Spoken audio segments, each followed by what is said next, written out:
wrapping things up, I do have a section called Final Thoughts, starting with final boss battle. Like, I don't even know what to categorize. I loved it. I am terrible at bosses. I've said so many times how I don't like doing bosses because I'm bad at them. It's very biased.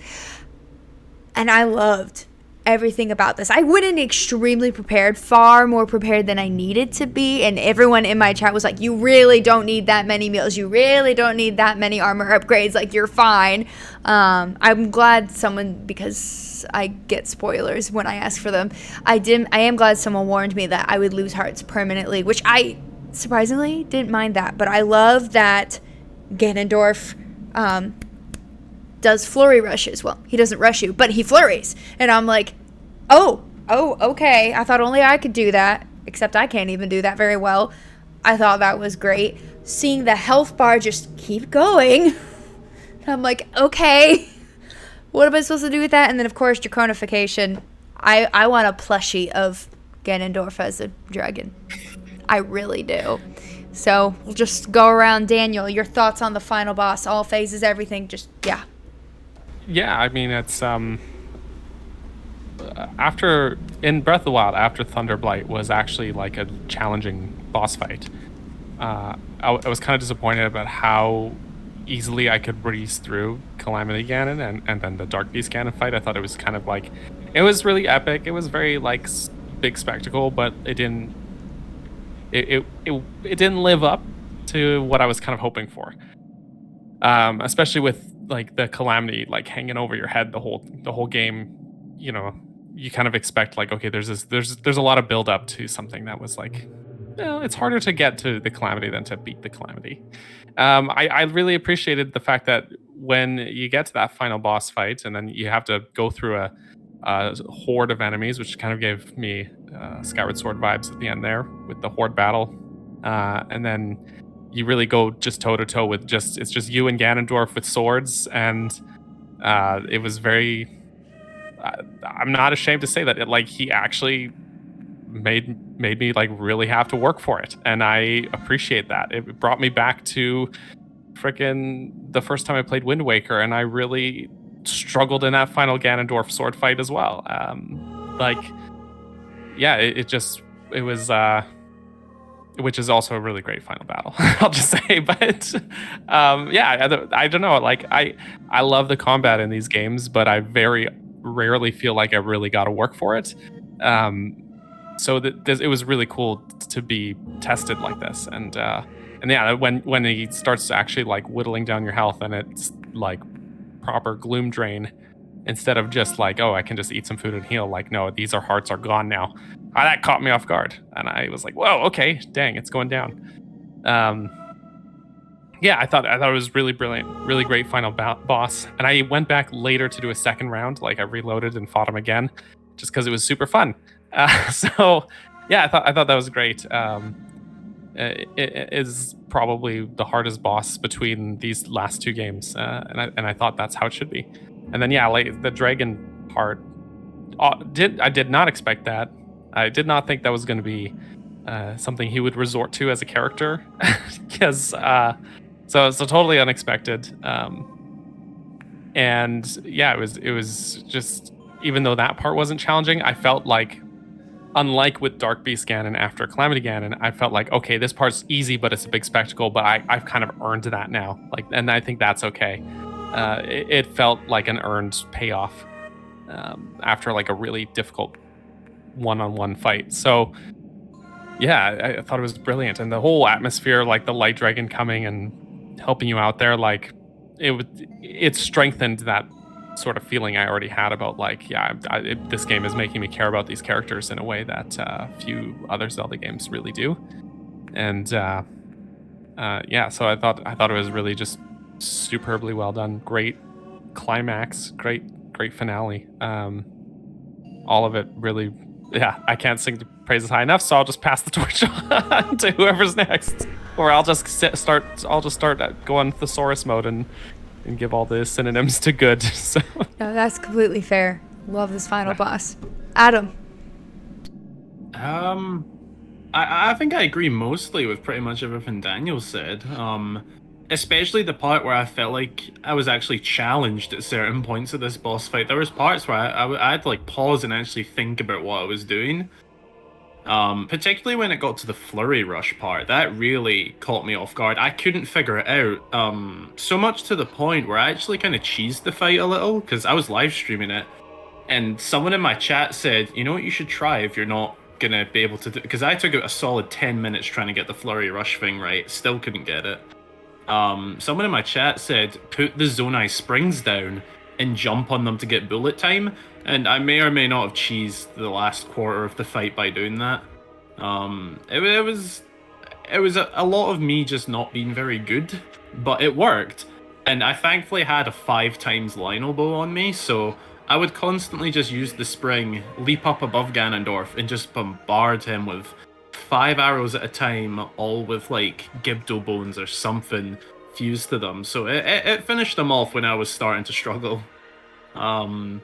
The dragon part, that was sensational. It really feels like a playable cinematic in a way, and similar to what Daniel said, it feels like a reward after like a grueling battle that you don't really need to try so hard at that part. It is more for spectacle reasons.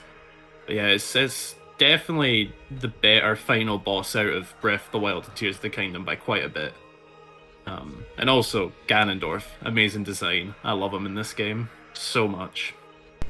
And the fact that it's like 3 phases, you see like rehydrated Ganondorf. Well, not even. You see him dehydrated. Then you see him rehydrated. Yeah. Then you see the Demon Lord version. Then you see the dragon. It's like, okay, you just took went all out, Nintendo. Thank you. Yeah, you get a bit of everything.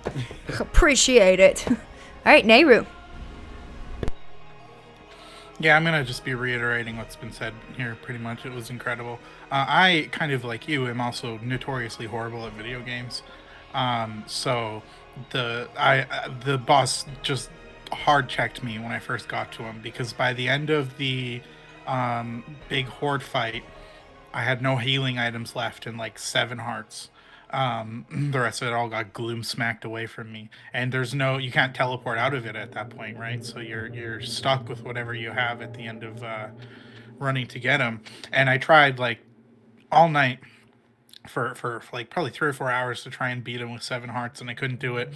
So then I left and got a bunch of healing items and gloom items, and then came back, and then I still struggled once I got to him, and I had all my healing items and stuff, and it took me a while to get him down. It was easily the hardest final boss of any of the Zelda games I've played, except for maybe like I don't know, Onox was a little tough in the Oracle games. I remember struggling with Ganon in A Link to the Past as a kid, but I didn't have much problem with him recently. So I genuinely think it might have been like maybe the hardest final boss I've ever fought in a Zelda game.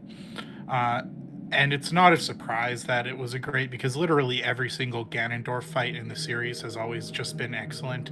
There's been a couple Beast Ganon fights that were kind of stinky, but Ganondorf fights have just universally been incredible. And it was very much a continuation of that.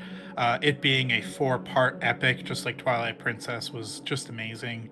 And each fight was just dynamic and different enough that it felt like a very significantly different phase, but they were all difficult up until obviously the dragon portion. I loved when you were fighting Ganon, and then Ganondorf, and then your friends slowly trickled in one after another. When it goes into the portion where you're fighting all the clones, so you're just staying alive until your backup slowly comes in one after another. I thought that was really awesome. And then the final fight against, or the final phase against Dragon Ganon, a Draconified Ganon, I thought was an incredibly inventive take on Beast Ganon. I had once thought, what would Ganondorf look like if he ate his secret stone? But that was more of like a fan fiction thing. I definitely never thought, kind of like Daniel, I never thought he'd actually eat it. But I guess it does just go to show what he's willing to do, literally anything to get power, right? So it was pretty good. The fight itself in that phase again was pretty easy, but it felt like everybody else was saying, like much more of a reward than Dark Beast Ganon in Breath of the Wild, which kind of felt like you were just putting down a helpless animal, to be honest with you. There's not a lot of triumph to be felt after beating Dark Beast Ganon, but I did feel like it was triumphant when we beat Dragon Ganon. So yeah, I thought the final boss was incredible, and then obviously the skydiving scene with Zelda right after was very great too. So all in all, yeah, I think it's not my favorite. I still think my favorite is the Ocarina of Time battle, specifically on the N64, because the 3DS version ruins it. But if you play Thank you for saying that. I feel vindicated yes, whenever very much so. Yeah, but the Ganon fight in Ocarina of Time, it's easy, but it just looks incredible in a way that I don't think the series has matched yet, despite being an N64 game. But I would honestly feel comfortable saying that it's in second place. I think it's a little bit better than the Twilight Princess one, which used to be my second place. Yeah, it's incredible.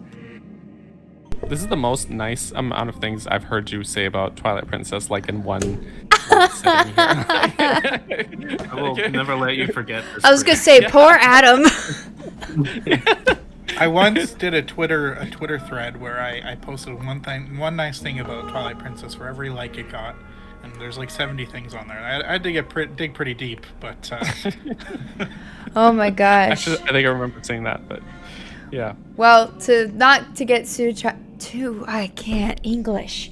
Not to get too sidetracked, if I have to admit something, I have never defeated Twilight Princess. I mean, technically I haven't defeated Ocarina of Time either.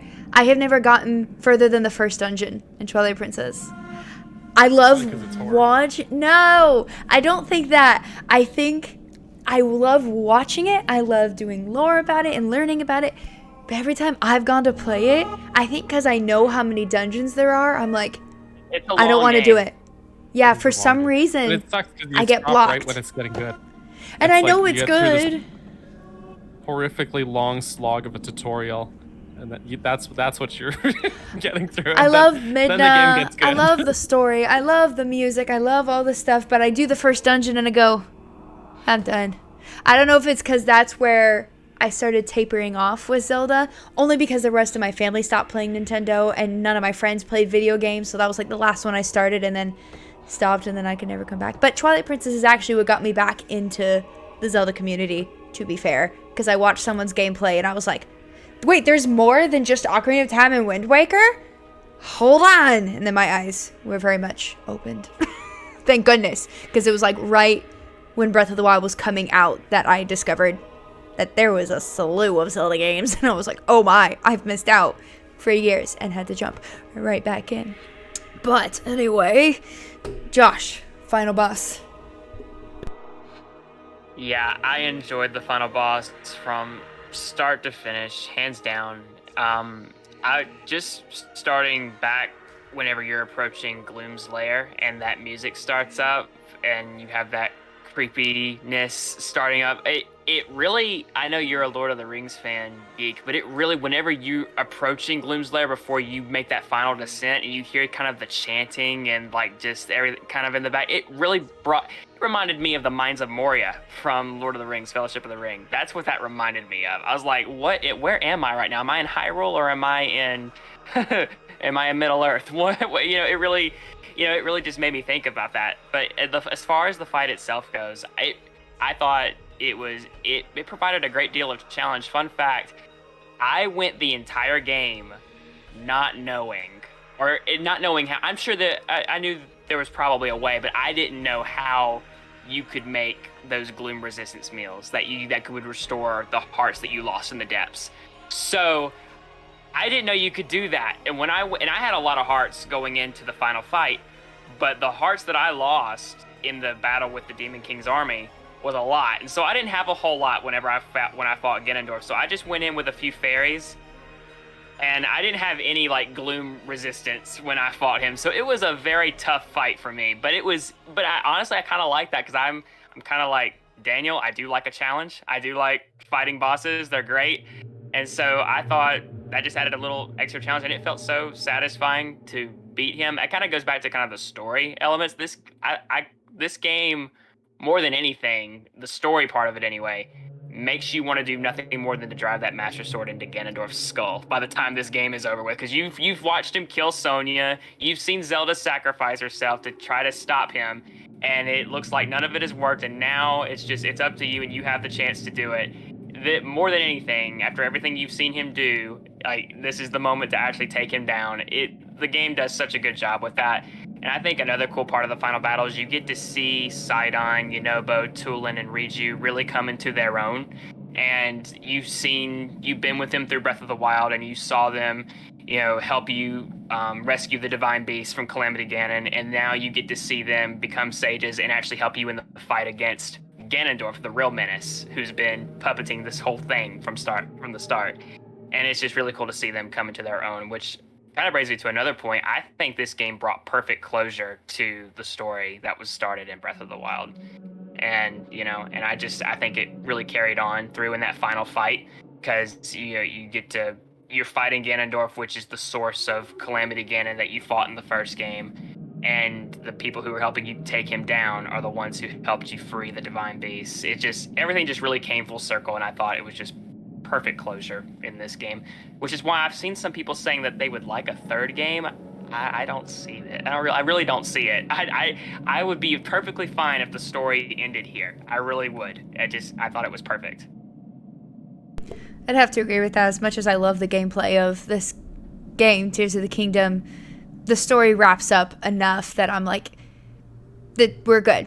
We're good. We don't need anything else. Because the way Tears of the Kingdom continues from Breath of the Wild, you go, oh, this doesn't feel like it retcons Calamity Ganon, and it feels like it explains Calamity Ganon. Like, oh, that's why this keeps resurging after 10,000 years, whatever. Easily, you brought them up, the two most satisfying moments for me personally, driving the Master Sword into his secret stone in his skull and reaching for Zelda. I know we've brought that one up a lot. It's like, to me, those are just so stinking satisfying. Oh. All right, Draken. I think the entirety of both the boss fight and the lead up to it is just excellent.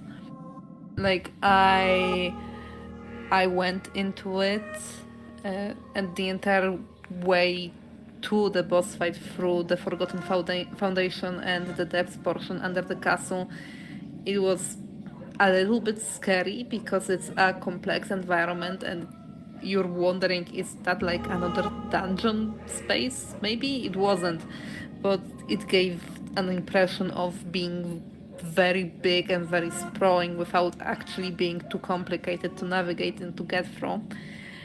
And you don't really know where you're going, because with Hyrule Castle, you know that's vaguely towards the top. When you go there first, you just go along the road. Meanwhile, here it's just like it's claustrophobic almost, because you're in an enclosed space underground and you don't know where you're going with this. And it can go essentially forever because it can keep spiraling down. And then you go to the army fight and it's just amazing through and through. And like I said before, I kind of expected Ganondorf fight to be more or less like Calamity Ganon in terms of difficulty. So I went in underprepared. I had like 2 or 3 the sunny meals on me and they were all pretty weak. So I didn't really have all that much for the fight with him. So when I entered, I'm not the best gamer myself either, so I landed a few hits initially on him and then nothing after that. I just couldn't, even in phase 1, because he kept dodging me and I couldn't get flurry rushes on him. And it was, oh, he's a problem. That's going to be a problem. And I only got out of phase 1 because he does that little attack where he pulls out, I think he pulls out the club and he does the Yiga gust of wind thing, and that just gives you free bullet time. So I did that and I found out that actually I have picked up the 5-shot Lionel bow off of the Lionel at the entrance because I beat that thing and I got its bow and had 5-shot on it. I didn't even know I had a 5-shot bow. It just kind of sat in the inventory. I didn't realize. So I'm like, oh, that's nice to have. So I shot him with Gibdo Bones, and that essentially ended the phase 1 immediately because 5 shots of Gibdo Bones to the face to Ganondorf basically melts him in few volleys. And then in the second phase I died because I no longer had the ability to get into bullet time, and I couldn't land hits anymore either. So then it teleported me back to the entrance, and I'm like, I can either, because I didn't even have the pods on me, the Zonai pods, portable pods, I ran out of them beforehand. So I can either backtrack all the way out of the depths and prepare better, or I can try to figure out how to defeat him with what I have, and I just ended up fusing a few rockets to my shields just to get bullet time in the boss fight. And that's how I did it. But I think that the thing with the health bar, like you said, it's an amazing choice because even if he doesn't have more health than he would if it was smaller, it still gives an impression that he's a massive threat and just works really well as a form of presentation of, oh, he's the real deal now. You gotta worry about that. So that was a really good choice, I think. And the dragon fight, I'm a sucker for dragons. I don't know if you can tell. So yeah, that's just... I was amazed by this entire fight. I didn't expect him to eat the forbidden gummy. I thought he wouldn't. And it was like, no, put that down, bad. But then he did it, and it was a whole thing. And I gotta say, like the moment that Zelda swoops in to save Link as he's falling out of the mouth of Demon Dragon, it does a really good job of framing her against him, and she's so small, she's so tiny, and I was really worried for her for a bit there because it looks like he can just jump once and she's gone. So yeah, incredible fight all around. I loved it. I loved everything about it. It was so much better than what we got in Breath of the Wild. Forbidden gummy though, that I was not expecting. Yeah.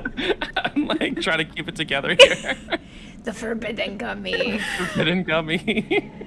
And it looks like he like shoves his fist into his mouth. From the back, it looks like he just shoved it. He's like, it will go down my windpipe. It does, it's really violent. And I also thought he was gonna bite her. I mean, he does snap at her. And that freaked me out. I was like, if you bite Zelda in half and you kill her for reals, because I always kind of had a feeling she was going to come back. I was like, if you actually kill her, I'm going to have issues. I can't. No. Then your theory about Zelda dying would have been correct. Yes, I didn't want that theory to be 100% correct. I was proud of the fact that her sacrificing herself for the Master Sword was correct. I didn't want her to actually die. And I kind of knew Nintendo wouldn't do that, but still. Forbidden gummy. I'm going to call him that now. Like we call Rivali ravioli. It's no longer Sika stones. They are the forbidden gummies. I call him KFC. KFC? Oh, God. Wait, I don't get it. Of the wings. Kentucky Fried Chicken. But why Kentucky Fried Chicken? He's poultry. Oh, you're talking about Rivali. I thought you were talking about the secret stones. I was like, why would you call the secret stones KFC? I was like, I do not see the correlation. Yeah, no. I guess it kind of looks like a popcorn chicken. I picked up the forbidden gummy from a comic of all places. Oh. Sounds like something the Gorons would be interested in. Yeah. You know, because there was a little comic that I saw on Gabalev, I think.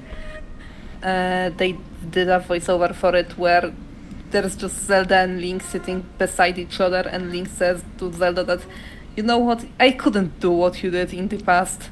And she's like, oh, leave it. It's not that big of a deal. And he's like, because I would eat that thing immediately. Oh, yeah. I mean, he has rocks. Literal rocks. Yeah. Now I want to know what Link I looks also like as a like- dragon. I saw somebody criticizing the story. Somebody criticized the story in Tears of the Kingdom. I guess I saw somebody like they posted it on Twitter, and they just did not. I guess they just did not like the story for Tears of the Kingdom at all. But the comment that they made just made me laugh. It basically said the Zelda team needs to get some new writers because 2 people eating rocks just ain't it. Well, out of context, yeah, that sounds terrible. I know, but I just thought it was funny, just the way it was worded. Yeah. Hey, if they I mean, there's some legit criticisms you could make. I would Sure. say like why did Minoru totally just plant that idea in Zelda's head? Like, oh, you could eat that and become a dragon. And then as soon as Zelda enters, she's like, no, you can't do that. It's like you put that idea in her head. Do you not see how you're the one that told her about that? She had no idea she could do that until you told her. Yeah. Why even bring it up then? To be honest. Yeah. She was just trying to be honest and forthcoming with the information. Well, sure, but I mean. Was I don't she know. worried Yeah, no. Zelda was gonna swallow it? Like, just so you know, don't accidentally eat this thing because. Yeah. But I mean, then it's like it's such a minor thing but there are legit criticisms you can make. But Oh, I sure. feel like that, as funny as that is, that's not the best one you could have chosen. Yeah, there's definitely better criticisms. Yeah. All right, gaming reinvented. Final boss thoughts. I think most people here have kind of said what I think about that. I mean, obviously it's a lot better than Calamity Ganon, and I feel like a large part of the reason is that, unlike with Ganon, you didn't get half the difficulty cut away just because you beat the dungeons first. The fact that the boss fight would always have like 4 HP kind of made it more interesting than the last one round. And I also feel like part of the reason it's interesting is that Gandalf's abilities weren't just mirrored from the bosses, so they weren't just like the Blight bosses except reused, they were actually new abilities and attacks. I mean, okay, some were shared with Phantom Ganon, but stuff like the Flurry Rush part were completely new and completely interesting. So I think that worked well in that sense. I also feel obviously the Demon King's army battle was an interesting setup and probably a really fun way to introduce it. And while I didn't fight all the bosses before, I suspect these to be better in a new game we haven't beat the temples, especially compared to Blights, because they actually had a challenge, quite a challenge. The dragon battle is easy, but I'd say it's more epic just because you actually do climb on the boss and fight him like in Shadow of Colossus rather than have just fight him with light arrows or whatever. Because I mean, that's kind of what Dark Beast Ganon felt like it was going for, but didn't really actually do it. This one feels like, I guess, what they wanted with the last game. And I also think with Draconified Ganondorf, he's in the sky still roaming around, whereas with Dark Beast Ganon, Beast Calamity Ganon, you're like, why aren't you charging the towns? Why aren't you just stomping all over everything? You're just there. And then you turn. And you blow. And you turn. And it blows out more. It's like, that's like basically it. Whereas like at least Dragon, it's like, she's going around.